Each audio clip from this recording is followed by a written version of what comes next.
Pour cet épisode, nous accueillons Guillaume Bullier, militant libéral, avec qui nous aborderons des questions liées à la préservation de l'environnement et la lutte contre la pollution.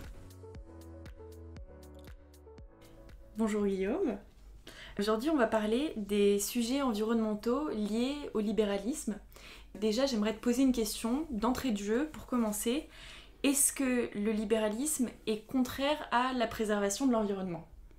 Alors non, pas du tout, au contraire. Le libéralisme, ça ne veut pas du tout dire que chacun a le droit de polluer impunément. Il y a un des principes de base du libéralisme, c'est que tu peux faire ce que tu veux tant que tu ne portes pas atteinte à autrui ou à ses propriétés.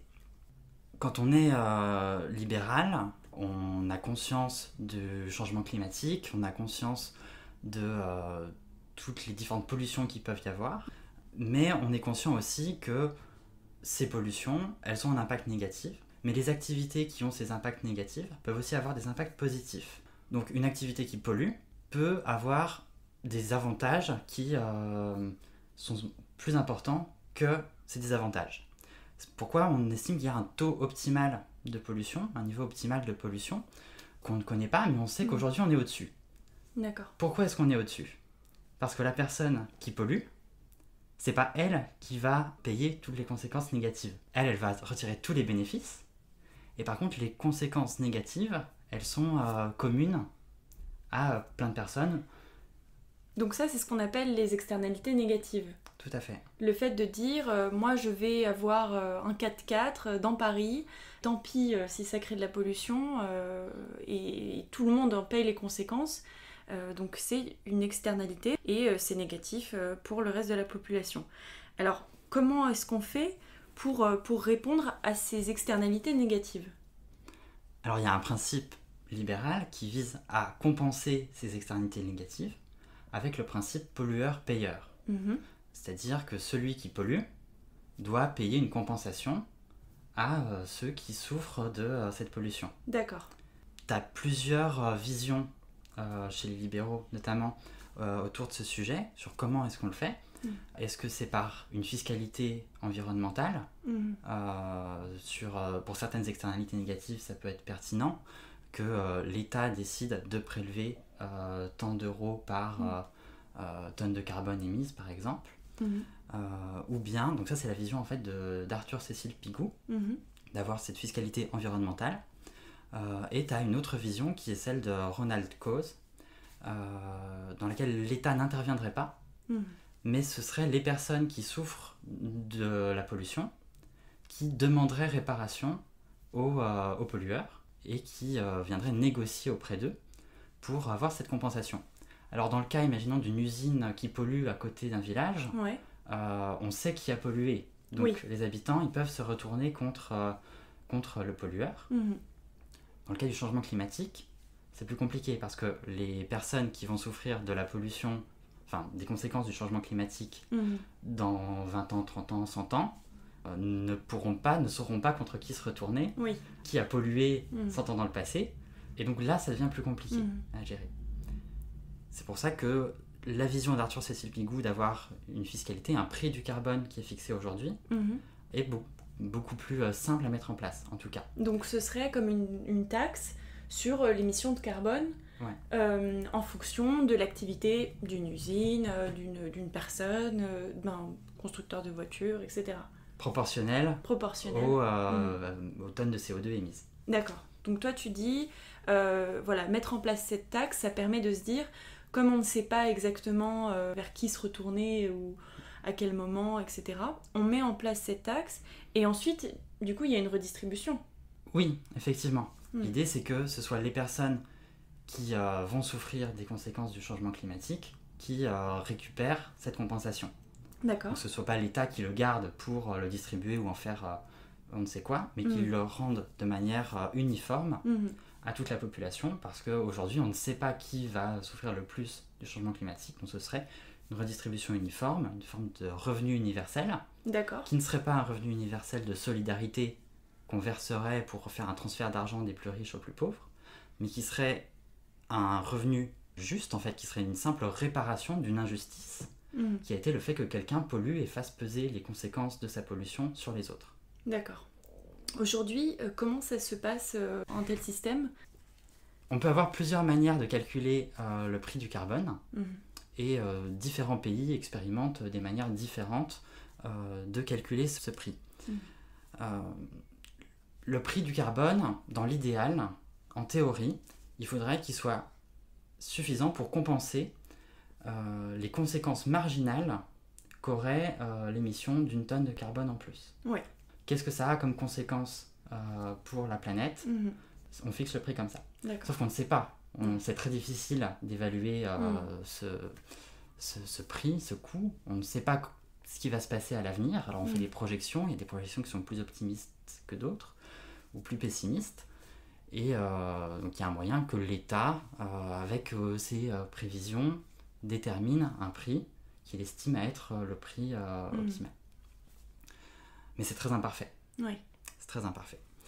Il y a une autre option qui ne consiste pas à fixer le prix, mais qui consiste à fixer une quantité. D'accord.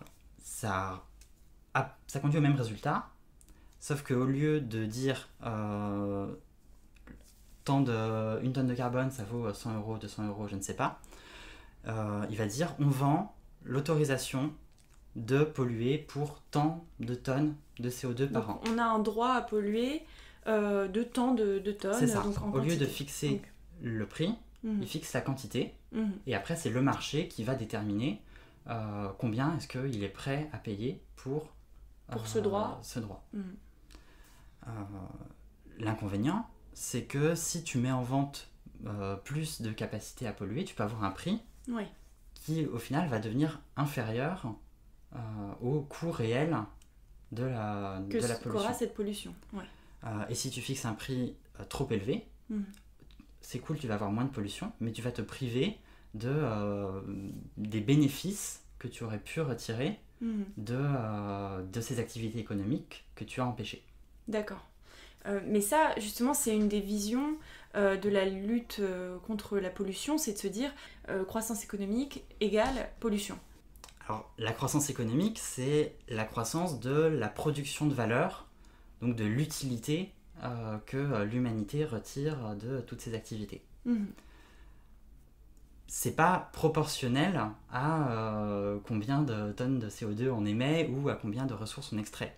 Ça a été très corrélé par le passé. Effectivement, on a utilisé la révolution industrielle. Exactement. Mais aujourd'hui, et même depuis la nuit des temps, certaines activités polluent plus que d'autres. Et il est possible de produire autant d'utilité avec des activités qui polluent moins. Donc c'est vraiment deux choses qui sont décorrélées. Il est tout à fait possible d'avoir une croissance économique infinie dans un monde fini, tout simplement parce qu'on va produire plus de valeur à partir d'autant de ressources ou de moins de ressources. On peut diminuer notre empreinte environnementale et continuer à croître économiquement parce qu'on va produire plus de valeur, on va tirer plus d'utilité de moins de ressources. Grâce à l'innovation, grâce à l'intelligence humaine, grâce à une nouvelle manière d'utiliser ces ressources qui sont aujourd'hui pour beaucoup sous-exploitées. Tu as plein de voitures par exemple dans la rue qui ne servent à rien, qui sont juste stationnées. On peut les utiliser d'une meilleure manière pour avoir à produire moins de voitures. C'est un exemple parmi d'autres. D'accord. Oui, je comprends. Donc en fait, tout ce discours décroissant ne permet pas forcément de baisser la pollution. Décroître économiquement, donc ça veut dire prendre des mesures pour se priver de création de richesse au nom de la protection de la planète, ça va créer plus de pauvreté en fait. La croissance économique, c'est un moyen pour que tout le monde sur la planète s'enrichisse. Personnellement, je préfère qu'il fasse 1 degré de plus sur la planète, avec les conséquences que ça peut avoir, mais qu'on ait éradiqué la pauvreté. Voilà, il y a un choix à faire entre est-ce qu'on veut vivre pauvre sur une planète intacte, ou est-ce qu'on est prêt à quelques sacrifices sur l'état de notre planète au nom d'un confort global pour toute l'humanité, de pouvoir manger à sa faim et se soigner, guérir plein de choses. Et on était dans le sujet de la croissance économique Et pour un peu tirer ce fil, je voulais te parler du libre-échange. Est-ce qu'il ne pousse pas à la consommation? Est-ce qu'il ne pousse pas à la pollution? Alors c'est contre-intuitif, mais en fait le libre-échange peut être plus écologique. Et même par définition, il va nous permettre de produire plus de choses avec moins de ressources, pour moins cher. Donc avec moins de ressources, en polluant moins. À partir du moment où tu encadres les émissions, les externalités négatives, toutes tes émissions de CO2 sur toute la planète, les gens n'achèteront pas quelque chose qui est produit à l'autre bout du monde si ça leur coûte plus cher. Oui. Par contre, le libre-échange, le fait de commercer avec d'autres pays, ça permet de spécialiser la production dans les lieux où elle nécessite le moins de ressources. Donc ça va dans le sens de ce que je disais, qu'on puisse produire plus avec moins de ressources. Oui. Et ça permet de faire des économies d'échelle. D'accord. Produire une grande quantité de choses à un même endroit peut coûter moins de ressources que de le produire dans chaque village. On a beaucoup parlé du climat et on a parlé aussi des conséquences de l'économie.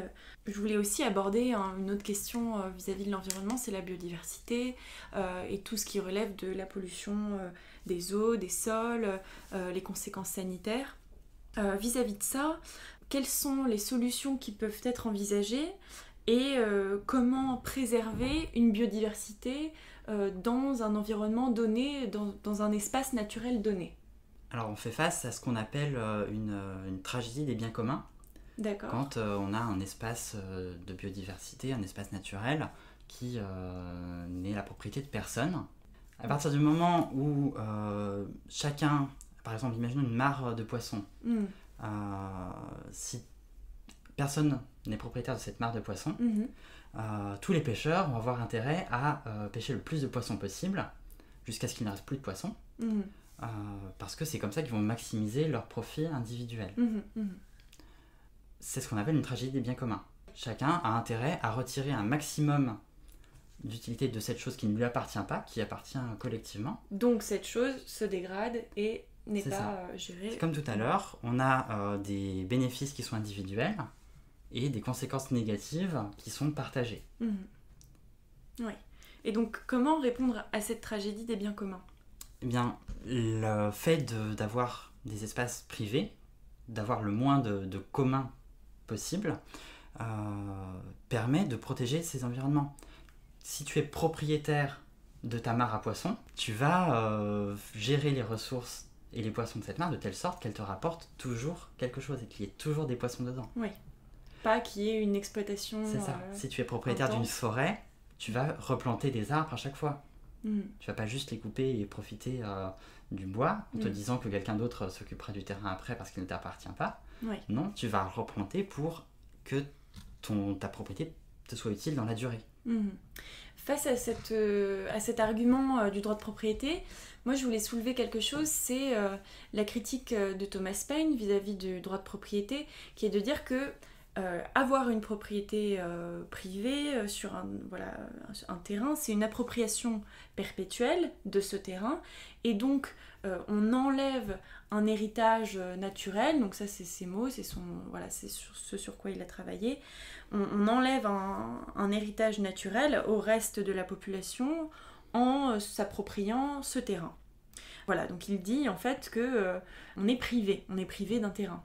Effectivement, quelqu'un sera propriétaire lui seul d'un terrain, il en fait ce qu'il veut. Effectivement. Mais il sera propriétaire, mais ce n'est pas une privation. C'est un échange. C'est une vente qui a lieu d'un terrain. On a vendu un terrain. Imaginons que le terrain n'appartenait à personne au départ. Donc on va dire qu'il appartenait à tout le monde. D'accord. On décide de le vendre au plus offrant. Quelqu'un décide de l'acheter. Il va donc proposer quelque chose, généralement de l'argent, en échange de ce terrain. Cet argent va être redistribué entre les personnes qui étaient auparavant propriétaires du bien. Donc si c'était personne, c'était tout le monde. D'accord, donc il y a eu un accord, donc on ne peut pas dire que c'est une appropriation illégitime. Tout à fait. Ça ne détruit pas un héritage futur naturel.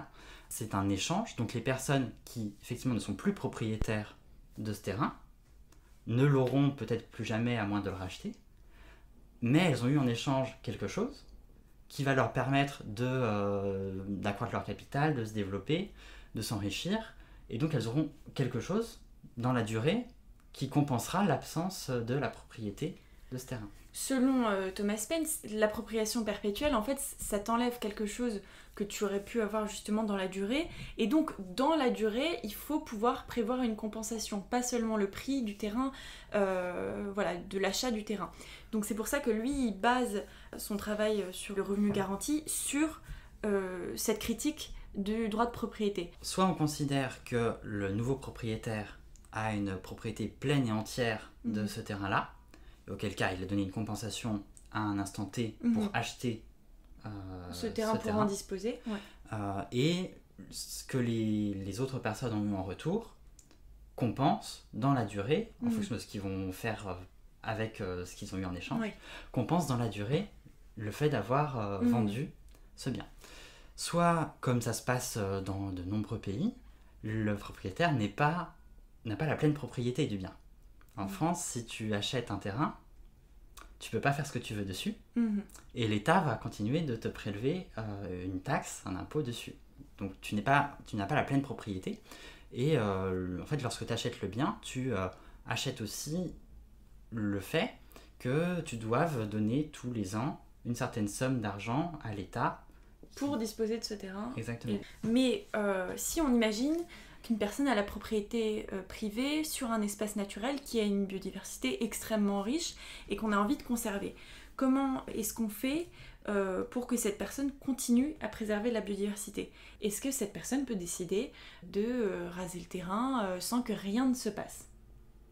Alors, cette personne, elle est propriétaire de ce terrain, et s'il y a une biodiversité qui est rare, et imaginons qu'il y a des espèces qu'on ne retrouve nulle part ailleurs dans le monde, c'est à elle de faire le choix, effectivement, un choix rationnel de est-ce que je veux conserver ces espèces ou pas. Si ces espèces c'est le seul endroit où on en trouve dans le monde et que c'est une espèce qui peut être très utile à la biodiversité, il aura tout intérêt, économiquement et égoïstement, à garantir la préservation de cette espèce. Imaginons que cette personne décide qu'elle ne veuille pas la protéger, elle ait un autre plan pour ce terrain. On peut imaginer que des personnes extérieures s'en offensent et veuillent justement mettre fin à cette décision. La seule façon, ce serait du coup de se réapproprier le terrain, de racheter le terrain. Racheter le terrain ou négocier avec la personne pour trouver une solution pour protéger l'espèce en danger. Si quelqu'un dans le monde estime que cette espèce a une utilité, et je suis certain qu'il y a plein de gens pour chaque espèce pour y trouver une utilité, il suffit qu'il propose de racheter le terrain, l'espace naturel où cette espèce évolue. Donc en fait, on reste dans la logique de négociation et d'un même terrain qui est une propriété, mais sur lequel on peut quand même agir. Avec toi, on a abordé beaucoup de sujets. Est-ce que tu veux nous refaire un tableau général de la situation et des solutions que tu nous as exposées? Donc, ce qui est important de retenir, c'est qu'il y a un niveau optimal de pollution qu'on dépasse aujourd'hui à cause de la tragédie des biens communs, à cause des externalités négatives, qui fait que le pollueur aujourd'hui ne paye pas pour les conséquences de sa pollution. Donc on a besoin de gérer ces externalités négatives qui peuvent être de plein de sortes. Ça peut être la pollution sonore, ça peut être les conséquences de la pollution atmosphérique sur la santé, ça peut être le changement climatique, et que pour ça, il faut appliquer le principe de pollueur-payeur. Il y a deux approches. Une approche d'Arthur Cecil Pigou qui fait appel à l'État et à la fiscalité, ou à la vente de capacités de pollution, et l'approche de Ronald Coase qui, lui, plaide pour des arrangements entre les individus qui sont pollueurs et victimes de la pollution, afin de trouver une compensation et un terrain d'entente. Et l'autre point, c'est que cette tragédie des biens communs, il faut essayer de la minimiser au maximum avec des droits de propriété pour que les individus aient un intérêt particulier à préserver notre environnement. Évidemment, on ne peut pas le faire pour tout, on ne peut pas privatiser l'atmosphère. Donc il y a effectivement des communs qu'on devra gérer avec une approche pigouvienne, avec une approche causienne. Ça reste à discuter. Merci beaucoup Guillaume.